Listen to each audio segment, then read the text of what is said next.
ମନରେ କେବଳ हे प्रभु तुमर नेत्र दर्शन करी करी तुम मुख को दर्शन करी करी जेते प्राण पक्षी उड़ी जाओ सब फल पाचिले मीठा मनीष फल पाचिगला पर भारी पिता भारी खटा भारी कष्ट तेणु पिता फल पिता हवा पूर्व प्रभु एक सब उद्धार करे न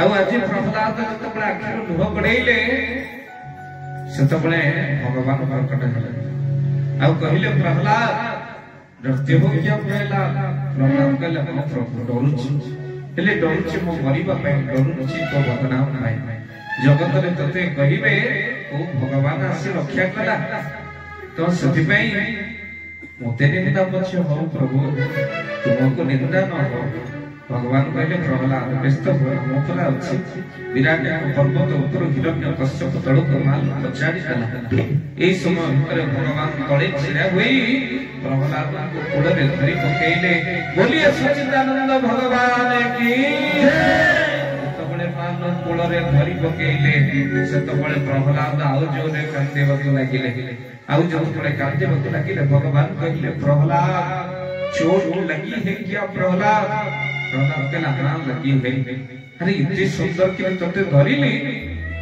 देखिला बळे तो तोते कष्ट केमिति लागिला प्रहलाद कहला ठाकुरे कष्टटा शरीर नुहे कष्टटा हृदय के लागिला तू तो धरिब के हाथ बढे तळे अपेक्षा करी अछु मु पढिबा पई केते डरुथिली ए पर्यंत तो प्रति मोर विश्वास आसे कि तू अछु बोली सति पई कहले डर लागुची ठाकुरे आउ जे पर्यंत मो पूर्ण समर्पण तो पाखरे न हेछि से पर्यंत डर तो लागिबो आउ जतबळे मु संपूर्ण रूपे तोते हाथ टेकी देछि सेतबळे कि निर्भय मनुष्य होई जिवो आउ आम माने निर्भय होई जिबा ठाकुर के सब हाथ टेकी दबा आउ कहिबा प्रभु मु निर्भय आउ तमे मोर प्रकृत बल आउ भगवंतु कहीं की कथा कहूची आज देखम ठाकुर कथा सुनी सारी परे तुमे आसीच झियो बागर कहि पई चिंता रे आसीच जाओ खाई के सोई पड़ी एथर का आश्रम बाहरी ना आगे से भाई आश्रम बाहरी घरे आसी पहुंचले स्त्री कहिला ठाकुर को पाको जाइथिलो ठाकुर को खाली धन धान्य देले ना खुशी राशि रे आसीच ना लई व्यस्त होना सब ठीक है प्रभु पर संगे संगे माय स्त्री को पहले तुम से जो टिके पके देला मु सोई परे स्त्री कहले तुम बड़ अद्भुत लोक अरे आश्रम से आसला कोन हैला कोन नहीं कहले ना ठाकुर जहा कहछन मु ताहा पालन करी ठाकुर कहले चिंता करो ना तुमे खाई की सोई पड़ो मु तो खाई देई छी खाली सोई भी कोन कहले ये बड़ अद्भुत भक्त को ये अद्भुत प्रभु हैं ये अद्भुत भक्त को ये अद्भुत प्रभु ठाकुर संसार तते लागि आगे এই সময় ভিতরে মাত্র 3 দিন বিতি গলা স্ত্রী পুনি গালি কারিବାକୁ লাগিলা কলে খরে ঠাকুর ঠাকুর হউছ কো ঠাকুর ওজাಡಿ দেউଛନ୍ତି ଆଉ 3 দিন রইলা মা ঘরକୁ ସମସ୍ତେ କୁହନ୍ତି ଦୁଷ୍ଟ ନିବାରୀ ସତ ପାଳୁ ନା ତ ପରମ ଦୟାଳୁ ତେବେ ପୁରା କୁହ ଯଦି ସେ ପରମ ଦୟାଳୁ କେବଳ ଦୟା କରୁଛନ୍ତି ଆମ ଉପରେ କୋଉଠୁ ପଇସା ଆସିବ ଝିଅର ବାହାଘର ଆଉ 3 ଦିନ ମାତ୍ର ରହିଲା ଖାଲି ଖାଇକି ଶୋଇତ ତମେ ଜାଣିଛ स्वामी मान हाथ जोड़े रखना पार्टी करना विश्वास अच्छे भरोसा अच्छे ठाकुर निश्चित हम ताको सुनेबे आउ ता ऊपर मोर पूर्ण भरोसा अछि प्रभु चरणनाथ किछि तो दया करिवो काहे कि व्यस्त होछ पार्टी करना मां स्वामी स्त्री भीतर कथोपकथन भीतर जने पिला बेलार बंधु से आसे पहुंची गले कहले अरे तो बाघर चिता लिखा होछ तो झियो ओ मुक्ति जणे नाही ये आश्चर्य हे गले कहले तू कोन गारे रहू अरे को दिन आसिलु से ताकर पिला बेलार बंधु सत्य घटना माध्यम दे सुन तो ठाकुर की बोली लीला बोली ना तू तो जानि छ मो पिला बोली तो सब अमेरिका रे मो राउरकेला रे स्टील प्लांट रे चाकरी करि छ आ जानि के तू आनंदित हो चाकरी रे रिटायर्ड सरी हे गला मो आउ गारे एथरक गारे रहिबो किछि गोटे गारे घरटी करि देई आउ गोटे मंदिर करी बोली भाबी छी ଆଉ ରିଟାୟାର୍ଡ ସମୟରେ 75 ଲକ୍ଷ ଟଙ୍କା ମତେ ମିଳିଛି। କଣ ହବ ମୋର ଏତେ ଟଙ୍କା? କିଛି ଟଙ୍କା ବ୍ୟାଙ୍କରେ ରଖିଦେଇ ଶେଷ ଜୀବନ କାଟିବି। ଆଉ ପୁଅମାନେ ତ ସବୁ ଆମେରିକାରେ ଅଛନ୍ତି ତୁ ଜାଣିଛୁ, ହେଲେ ତୋ ଝିଅ ବାହାଘର ହଉଛି, ପଇସା ପତ୍ର କୋଉଠୁ ଯୋଗାଡ଼ କରିଛୁ ନା ନାଇଁ? ଲୁହ ଗଡିଲା। ତୁ କୋଉଠୁ ଯୋଗାଡ଼ କରିବି ରେ? ତୁ ତ ଜାଣିଛୁ ମୋର ଛୋଟିଆ ରୋଜଗାର କିଏ, ଆଉ ତା ଦ୍ୱାରା ପରିବାର ପ୍ରତିପୋଷଣ କରି କରି ଦିନ ପଳେଇଗଲା। ଆଉ ଠାକୁରଙ୍କ ଉପରେ ଭରସା ରଖିଛି, ଯାହା ପ୍ରାର୍ଥନା କରିବେ।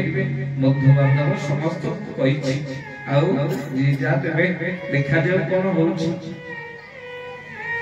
ସଙ୍ଗେ ସଙ୍ଗେ ସେ ବନ୍ଧୁ କହିଲେ କିଛି ଟଙ୍କାଟିଏ ଯୋଗାଡ଼ କରୁନୁ, ଝିଅ ବାହାଘର କରିବାକୁ ବସିଛୁ ନାହିଁ, ତୋର ପିଲାବେଳର ସେ ଖାମଖିଆଲି ନୀତି ଗଲାନି। ଏ କଣ ଛୋଟିଆ କଥା?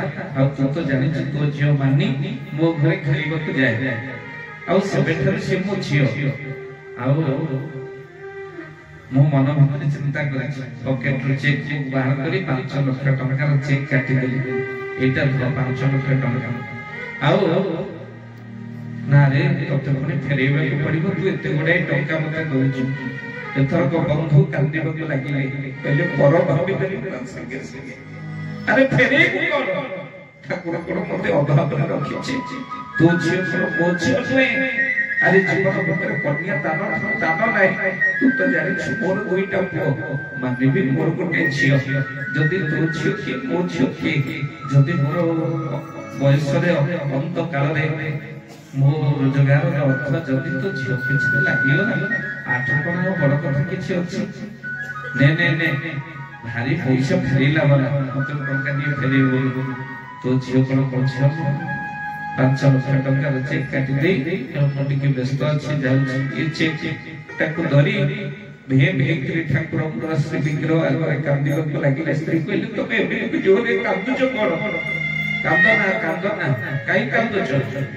ସଙ୍ଗେ ସଙ୍ଗେ ସ୍ୱାମୀ କହିବାକୁ ଲାଗିଲେ, ତୁ ପରା କହୁଥିଲୁ ଠାକୁର ନାହାନ୍ତି ବୋଲି। ଦେଖ ଏଭଳି ବନ୍ଧୁ ସିଏ ମୋର ପ୍ରଥମ କାର୍ଡ ଦେଇ ଯାଇ ନିମନ୍ତ୍ରଣ କରିକି ଆସିଛି। ଠାକୁର ମତେ କହିଥିଲେ ଆମେ ପରା ଅଛୁ, ତୁମେ କାହିଁ ବ୍ୟସ୍ତ ହଉଛ? ଦେଖ 5 ଲକ୍ଷ ଟଙ୍କା ଇଏ କିଏ ଦେଲା? ଗୋଟିଏ ବଡ ବନ୍ଧୁଙ୍କର ଚରମ ନାଥ। ଏଭଳି ବନ୍ଧୁ କିଏ ଅଛି? ବନ୍ଧୁ ଖୋଜିବାକୁ ଗଲି ନିଖିଳ ଜଗତେ। ଏ ସଂସାରରେ ଯେ ବନ୍ଧୁ ଦେବା ବନ୍ଧୁ ନଦେଲେ କିଏ କାହାର? ତୁମ ପରି ବନ୍ଧୁ କିଏ ସେ ହୋଇବ? ପୂର୍ଣ୍ଣ କରିଦିଅ ସୁଦାମପୁର ପ୍ରଭୁ, ତୁମ ଭଳି କିଏ ହୁଏ ବନ୍ଧୁ? ପରି ବନ୍ଧୁଟିଏ ହେ ବନ୍ଧୁ ନ ମିଳିଲା ମତେ, ବନ୍ଧୁ ଭୁଲି ଯିବା ନାହିଁ। ସେବନ ପାଇଲେ ପରା ଋଷି ପାରୁ ତୁହି।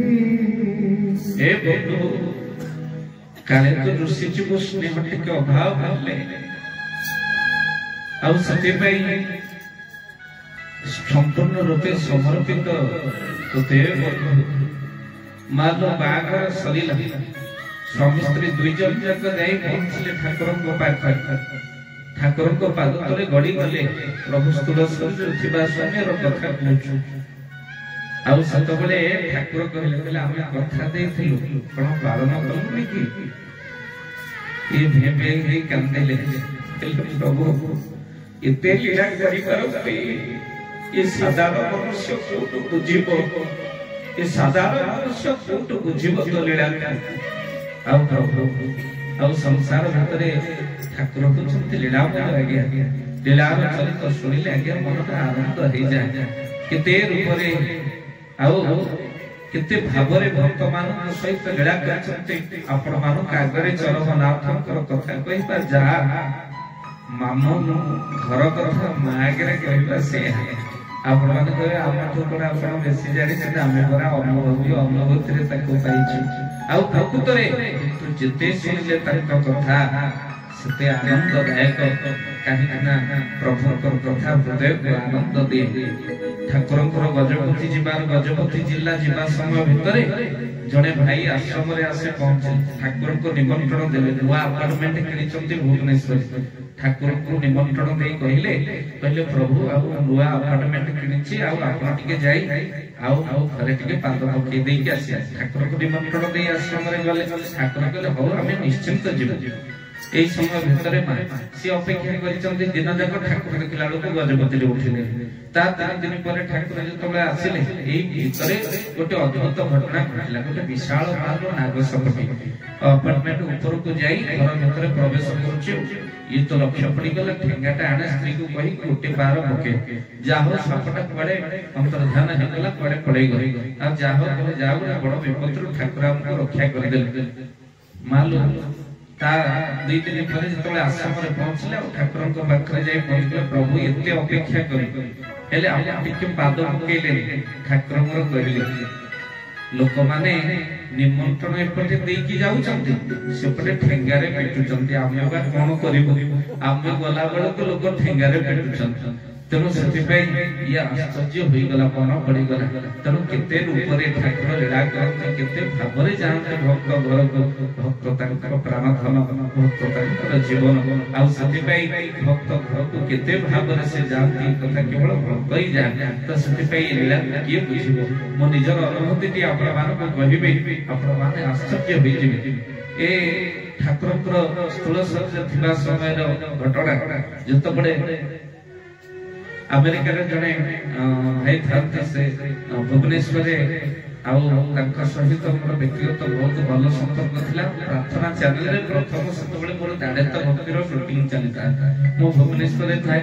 ଆଉ ଏଇ ସମୟରେ କାହ୍ନା ବାବାଜୀ ଆଶ୍ରମରେ ଥାନ୍ତି। ସିଏ ଆସି ପହଞ୍ଚିଲେ, ଆପଣ ଏତେ ସବୁ ଜାଗା ବୁଲିଛନ୍ତି, ରବିବାର ହବ ତ ତାଙ୍କର ଛୁଟି ଥାଏ, ଆମେ ଟିକେ ଚାରିଆଡେ ବୁଲିବାକୁ ଯାଉ, ସବୁ ଆଶ୍ରମ ଯାଉ। ସିଏ ମତେ ଆସି କହିଲେ ଆପଣ ସବୁ ଆଶ୍ରମ ଯାଉଛନ୍ତି, ଟିକେ ସ୍ୱର୍ଣ୍ଣକ୍ଷେତ୍ର ମାହାଙ୍ଗା ଯାଉନାହାନ୍ତି, ଠାକୁରଙ୍କୁ ଦର୍ଶନ କରିକି ଆସିବେ।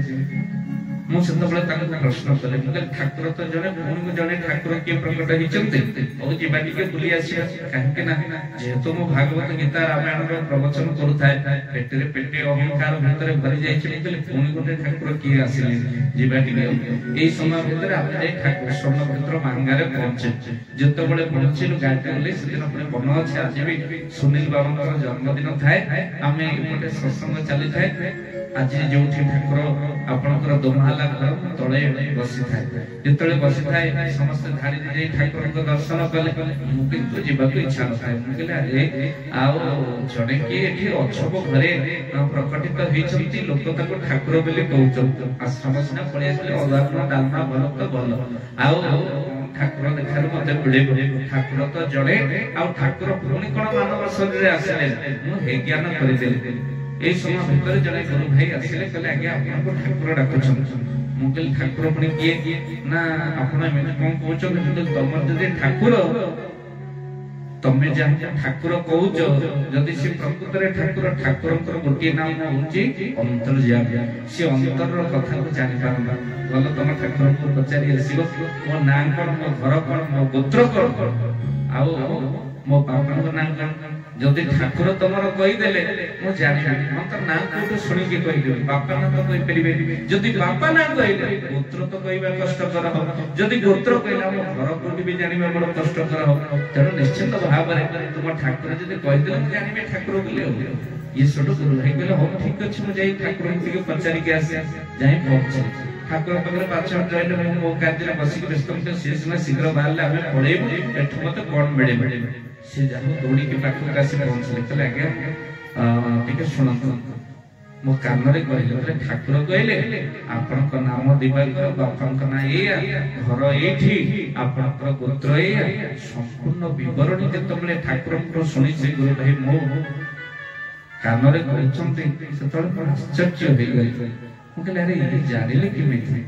ଦୌଡ଼ିକି ମାଲ ଉପର ମହଲାରେ ଏବେ ଯୋଉଠି ଠାକୁରଙ୍କର ଚୌକି ପଡିଛି, ମା देखिले मु एबे आश्रम आ जाई पारे ना काहे कि ना ठाकुरकर से रूम को देखि सारिबा परे आ निज को संभाली पारे ना काहे कि ना जति कृपा से अधम ऊपर बजाड़ी देई चलते ठाकुर बसी थांते आउ सब बळे जाय पाद तले पड़ी गली समस्त अहंकार अहमिका गोटे थरे छुटाई गला आउ सब बळे ठाकुर को मुंडरे हाथ मारी देई कहउचंती एते देरी कल आसीबा पई कोन हम प्रति तुमरो विश्वास नहीं के आगे में आखिर ठोक ठोक के लो गड़ी पड़ीला ओके आपण डाकी बाय एते देरी काई की कले सत बळे ठाकुर कहले हमें कोन डाकिनु की सालेपुर जोग्य समय रे तुमको बरा खबर देथिलु आ तमे तो आसीले हमें कोन तुमको डाकिनु की सत बळे मन पड़ी गला सालेपुर जोग्य हम जोग्य कास्ता के वयस्क लोक मते